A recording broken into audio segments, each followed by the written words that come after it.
Samyutta Nikaya, SN. Translated by Bhikkhu Bodhi. Suttacentral.net and suttaz.com. 013, SN.3.11-SN.3.20.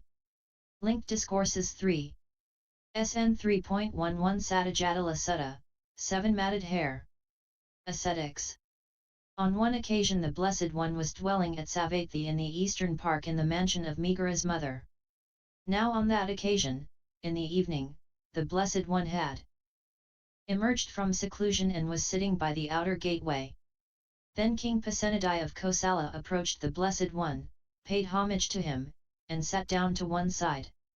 Now on that occasion 7 matted hair ascetics, 7 Niganthas, 7 naked ascetics, 7 one-robed ascetics, and 7 wanderers with hairy armpits, long fingernails, and long body hairs, carrying their bundles of requisites passed by not far from the Blessed One. Then King Pasenadi of Kosala rose from his seat, arranged his upper robe over one shoulder, knelt down with his right knee on the ground, and, raising his joined hands in reverential salutation towards the 7 Jatalas, 7 Niganthas, 7 naked ascetics, 7 one-robed ascetics, and 7 wanderers, he announced his name 3 times.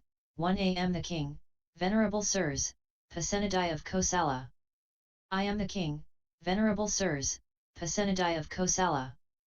Then, not long after those 7 Jatalas and 7 wanderers had departed, King Pasenadi of Kosala approached the Blessed One, paid homage to him, sat down to one side, and said to the Blessed One, those, venerable sir, are to be included among the men in the world who are arahants or who have entered upon the path to arahantship.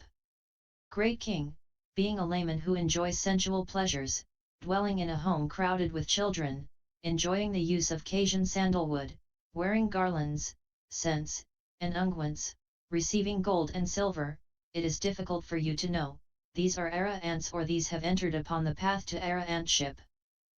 It is by living together with someone, Great King, that his virtue is to be known, and that after a long time, not after a short time, by one who is attentive, not by one who is inattentive, by one who is wise, not by a dullard. It is by dealing with someone, Great King, that his honesty is to be known, and that after a long time, not after a short time, by one who is attentive, not by one who is inattentive, by one who is wise, not by a dullard.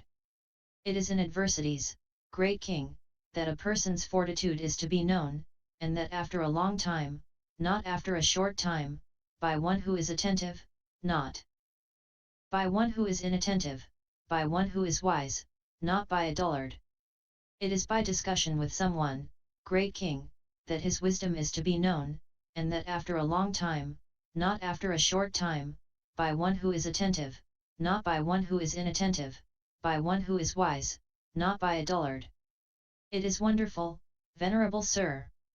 It is amazing, venerable sir. How well this has been stated by the Blessed One, Great King, being a layman, it is difficult for you to know. As above. By one who is wise, not by a dullard. These, venerable sir, are my spies, undercover agents, coming back. After spying out the country, first information is gathered by them and afterwards I will make them disclose it. Now, venerable sir, when they have washed off the dust and dirt and are freshly bathed and groomed, with their hair and beards trimmed, clad in white garments, they will enjoy themselves supplied and endowed with the 5 cords of sensual pleasure. Then the Blessed One, having understood the meaning of this, on that occasion recited these verses. A man is not easily known by outward form, nor should one trust a quick appraisal. For in the guise of the well-controlled uncontrolled men move in this world. Like a counterfeit earring made of clay, like a bronze halfpence coated with gold. Some move about in disguise, inwardly impure, outwardly beautiful. A diverse group of ascetics passes by, and Pasenadi asks the Buddha if any of them are perfected ones. The Buddha says it is not easy for one such as Pasenadi to judge the spiritual achievements of others. Pasenadi reveals that the men are, in fact, his spies. SN.3.12 Pankaraja Sutta, 5 Kings. At Savatthi. Now on that occasion 5 kings headed by King Pasenadi were enjoying themselves supplied and endowed with the 5 cords of sensual pleasure when this conversation arose among them, what is the chief of sensual pleasures? Some among them said, forms are the chief of sensual pleasures. Some said, sounds are the chief. Some, odors are the chief. Some, tastes are the chief. Some tactile objects are the chief.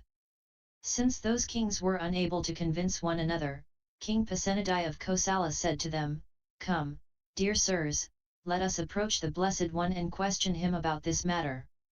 As the Blessed One answers us, so we should remember it. All right, dear sir, those kings replied. Then those 5 kings, headed by King Pasenadi, approached the Blessed One, paid homage to him, and sat down to one side. King Pasenadi then reported their entire discussion to the Blessed One, asking, what now, Venerable Sir, is the chief of sensual pleasures? Great King, I say that what is chief among the 5 cords of sensual pleasure is determined by whatever is most agreeable. Those same forms that are agreeable to one person, Great King, are disagreeable to another. When one is pleased and completely satisfied with certain forms, then one does not yearn for any other form higher or more sublime than those forms. For him those forms are then supreme, for him those forms are unsurpassed. Those same sounds, those same odors, those same tastes, those same tactile objects that are agreeable to one person, Great King, are disagreeable to another. Where one is pleased and completely satisfied with certain tactile objects, then one does not yearn for any other tactile object higher or more sublime than those tactile objects.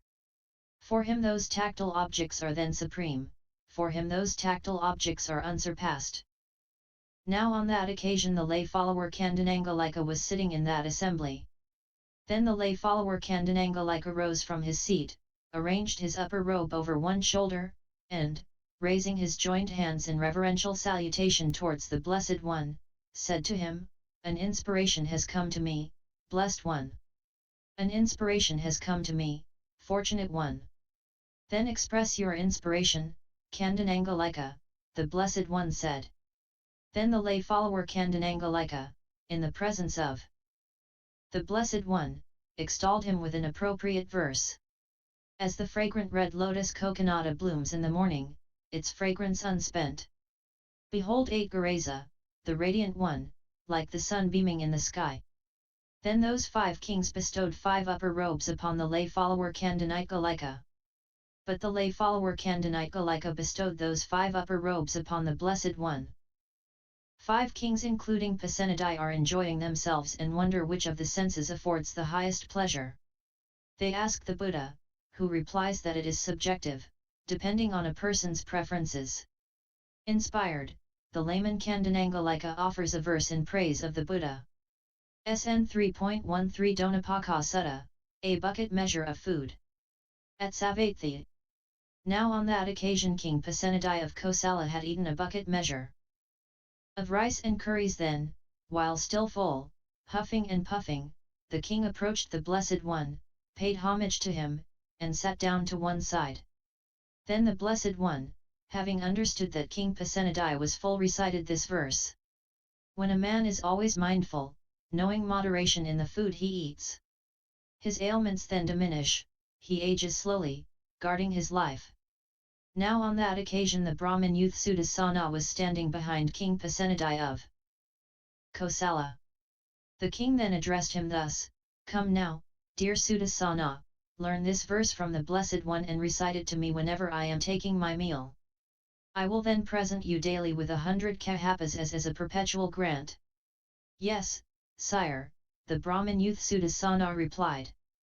Having learned this verse from the Blessed One, whenever King Pasenadi was taking his meal the Brahmin youth Sudarsana recited. When a man is always mindful, he ages slowly, guarding his life.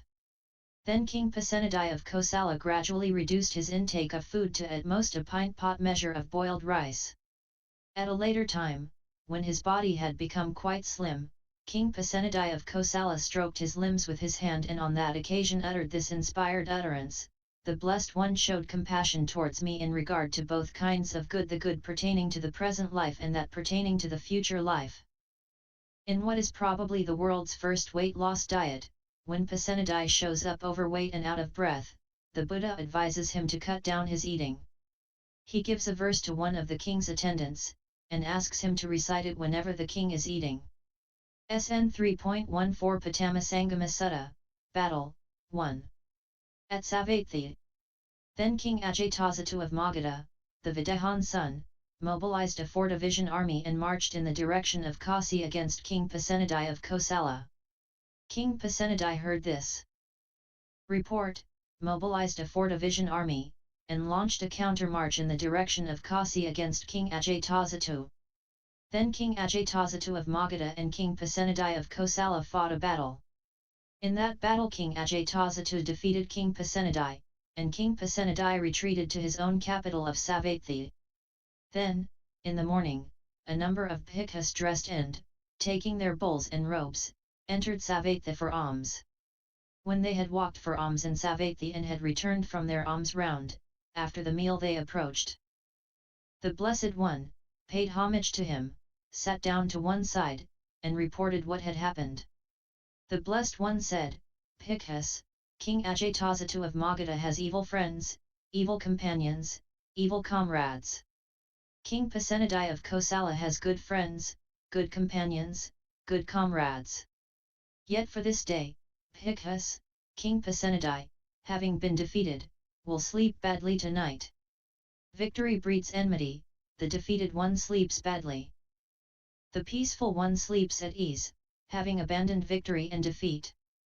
Pasenadi loses a battle against his nephew King Ajatasattu of Magadha.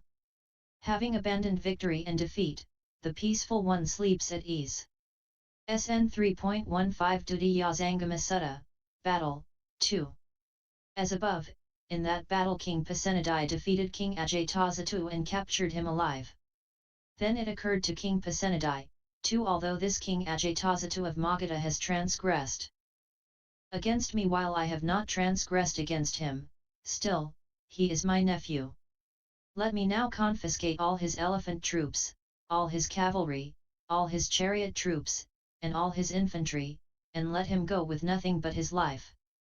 Then King Pasenadi confiscated all King Ajatasattu's elephant troops, all his cavalry, all his chariot troops, and all his infantry, and let him go with nothing but his life. Then, in the morning, a number of bhikkhus dressed and, taking their bowls and robes, entered Savatthi for alms. When they had walked for alms in Savatthi and had returned from their alms round, after the meal they approached the Blessed One, paid homage to him, sat down to one side, and reported what had happened. Then the Blessed One, having understood the meaning of this, on that occasion recited these verses. A man will go on plundering so long as it serves his ends. But when others plunder him, the plunderer is plundered. The fool thinks fortune is on his side so long as his evil does not ripen. But when the evil ripens the fool incurs suffering. The killer begets a killer, one who conquers, a conqueror. The abuser begets abuse, the reviler, one who reviles. Thus by the unfolding of Kama the plunderer is plundered. Pasenadi defeats Ajatasattu and takes him prisoner. Acting compassionately, he confiscates Ajatasattu's military assets but releases him alive. SN.3.16 Malika Sutta, Daughter. At Savatthi. Then King Pasenadi of Kosala approached the Blessed One, paid homage to him, and sat down to one side. Then a certain man approached King Pasenadi and informed him in a whisper. Sire, Queen Malika has given birth to a daughter. When this was said, King Pasenadi was displeased. Then the Blessed One, having understood that King Pasenadi was displeased, on that occasion recited these verses. A woman, Lord of the people, may turn out better than a man. She may be wise and virtuous, a devoted wife, revering her mother-in-law. The son to whom she gives birth may become a hero, Lord of the land. The son of such a blessed woman may even rule the realm. Pasenadi is disappointed to hear that Queen Malika has given birth to a daughter. But the Buddha consoles him, saying a woman may turn out better than a man. SN.3.11 Appamada Sutta, Diligence, 1. At Savatthi, sitting to one side, King Pasenadi of Kosala said to the Blessed One, "Is there, Venerable Sir, one thing which secures both kinds of good, the good pertaining to the present life and that pertaining to the future life?" "There is one thing, Great King, which secures both kinds of good, the good pertaining to the present life and that pertaining to the future life." "But what, Venerable Sir, is that one thing?" "Diligence, Great King.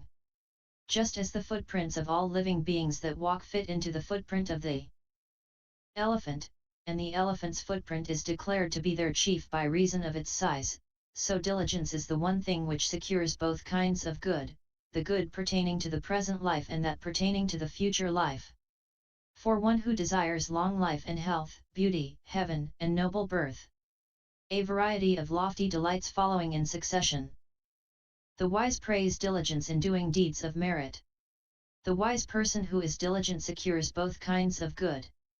The good visible in this very life and the good of the future life.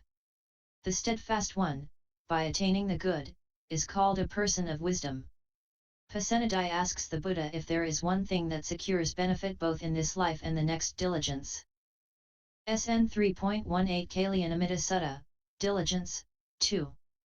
At Savatthi, sitting to one side, King Pasenadi of Kosala said to the Blessed One, "Here, Venerable Sir, while I was alone in seclusion, the following reflection arose in my mind: the Dhamma has been well expounded by the Blessed One, and that is for one with good friends, good companions, good comrades, not for one with bad friends, bad companions, bad comrades.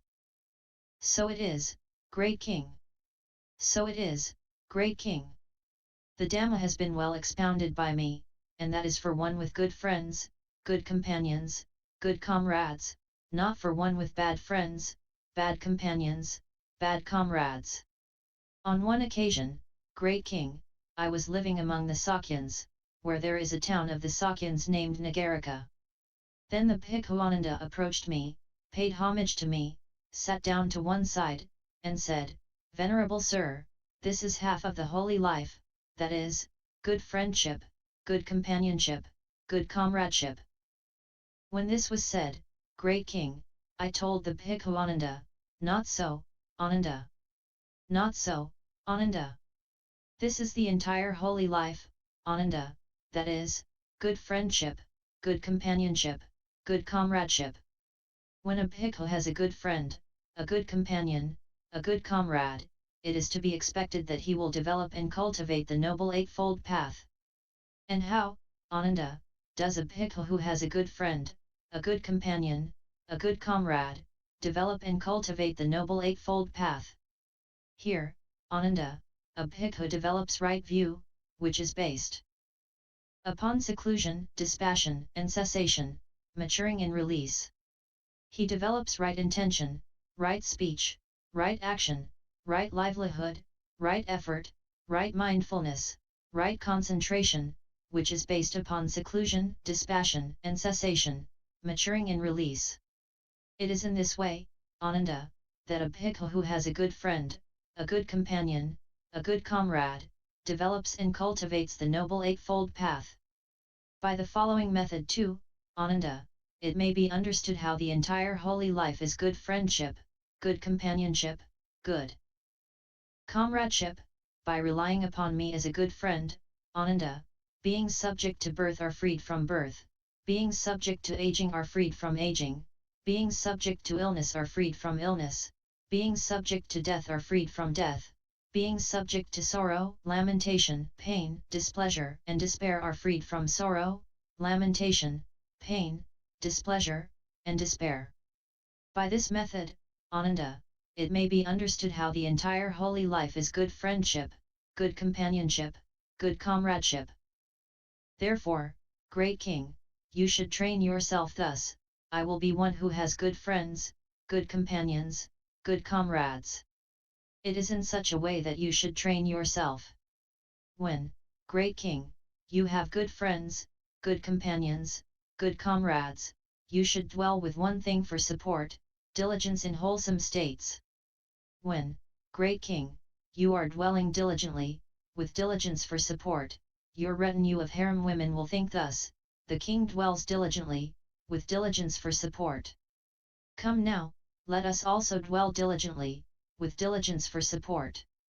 When, great king, you are dwelling diligently, with diligence for support, your retinue of Kadiya vassals will think thus, your troops will think thus, your subjects in town and countryside will think thus, the king dwells diligently, with diligence for support. Come now, let us also dwell diligently, with diligence for support. When, great king, you are dwelling diligently, with diligence for support, you yourself will be guarded and protected, your retinue of harem women will be guarded and protected, your treasury and storehouse will be guarded and protected. For one who desires lofty riches following in succession. The wise praise diligence in doing deeds of merit. The wise person who is diligent secures both kinds of good. The good visible in this very life and the good of the future life. The steadfast one, by attaining the good, is called a person of wisdom. In answer to Pasenadi's praise of good friendship, the Buddha recounts an earlier conversation with Ananda on the topic. He then goes on to say that when one has good friends, it is important to develop diligence. SN.3.19 Patame Putaka Sutta, Childless, 1. At Savatthi. Then King Pasenadi of Kosala approached the Blessed One, paid homage to him, and sat down to one side. The Blessed One then said to him, "Where are you coming from, great king, in the middle of the day?" "Here, venerable sir, a financier householder in Savatthi has died. I have come after conveying his heirless fortune to the palace, as he died intestate there were a lot of fortune, and yet, venerable sir, that financier householder's meals were like this, he ate red rice along with sour gruel. His clothes were like this, he wore a 3-piece hempen garment. His vehicle was like this, he went about in a dilapidated little cart with a leaf awning. So it is, great king. So it is, great king. When an inferior man gains abundant wealth, he does not make himself happy and pleased, nor does he make his mother and father happy and pleased, nor his wife and children, nor his slaves, workers and servants, nor his friends and colleagues, nor does he establish an offering for ascetics and Brahmins, one leading upwards, of heavenly fruit, resulting in happiness, conducive to heaven. Because his wealth is not being used properly, kings take it away, or thieves take it away, or fire burns it, or water carries it away, or unloved heirs take it. Such being the case, great king, that wealth, not being used properly, goes to waste, not to utilization. Suppose, great king, in a place uninhabited by human beings, there was a lotus pond with clear, cool, sweet, clean water, with good forts, delightful, but no people would take that water, or drink it, or bathe in it, or use it for any purpose. In such a case, great king, that water, not being used properly would go to waste, not to utilization. So too, great king, when an inferior man gains abundant wealth, that wealth, not being used properly, goes to waste, not to utilization. But, great king, when a superior man gains abundant wealth, he makes himself happy and pleased, and he makes his mother and father happy and pleased, and his wife and children, and his slaves, workers and servants, and his friends and colleagues, and he establishes an offering for ascetics and Brahmins, one leading upwards, of heavenly fruit, resulting in happiness, conducive to heaven. Because his wealth is being used properly, kings do not take it away, thieves do not take it away, fire does not burn it, water does not carry it away, and unloved heirs do not take it. Such being the case, great king, that wealth, being used properly, goes to utilization, not to waste. Suppose, great king, not far from a village or a town, there was a lotus pond with clear, cool, sweet, clean water, with good forts, delightful, and people would take that water, and drink it, and bathe in it, and use it for their purposes. In such a case, great king, that water, being used properly, would go to utilization, not to waste. So too, great king, when a superior man gains abundant wealth, that wealth, being used properly, goes to utilization, not to waste. As cool water in a desolate place evaporates without being drunk, so when a scoundrel acquires wealth he neither enjoys himself nor gives. But when the wise man obtains wealth he enjoys himself and does his duty. Having supported his kin, free from blame, that noble man goes to a heavenly state. A wealthy man dies childless, having not enjoyed his riches. The Buddha says that wealth should be properly enjoyed and shared. SN.3.20 Dudaya Putaka Sutta, childless, 2. As above, except that the amount is 100 lakhs of gold, a lakh being equal to 100,000. So it is, great king. So it is, great king. Once in the past, great king, that financier householder provided a Pakska Buddha named Tagarasika with alms food. Having said, "Give alms to the ascetic," he rose from his seat and departed. But after giving, he later felt regret and thought, it would have been better if the slaves or workers had eaten that alms food. Moreover, he murdered his brother's only son for the sake of his fortune. Because that financier householder provided the Pakska Buddha Tagarasika with alms food, as a result of that karma he was reborn 7 times. In a good destination, in the heavenly world. As a residual result of that same karma, he obtained the position of financier 7 times in this same city of Savatthi. But because that financier householder later felt regret about giving, as a result of that karma his mind did not incline to the enjoyment of excellent food, excellent clothing, and excellent vehicles, nor to the enjoyment of excellent items among the 5 courts of sensual pleasure. And because that financier householder murdered his brother's only son for the sake of his fortune, as a result of that karma he was tormented in hell for many years, for many hundreds of years, for many thousands of years, for many hundreds of thousands of years. As a residual result of that same karma, he has furnished the royal treasury with this 7th heirless fortune. The old merit of that financier householder has been utterly exhausted, and he had not accumulated any fresh merit. But today, great king, the financier householder is being roasted in the great Raruva hell. So, venerable sir, that financier householder has been reborn in the great Raruva hell. Yes, great king, that financier householder has been reborn in the great Raruva hell. Grain, wealth, silver, gold, or whatever other possessions there are. Slaves, workers, messengers, and those who live as one's dependents. Without taking anything one must go, everything must be left behind.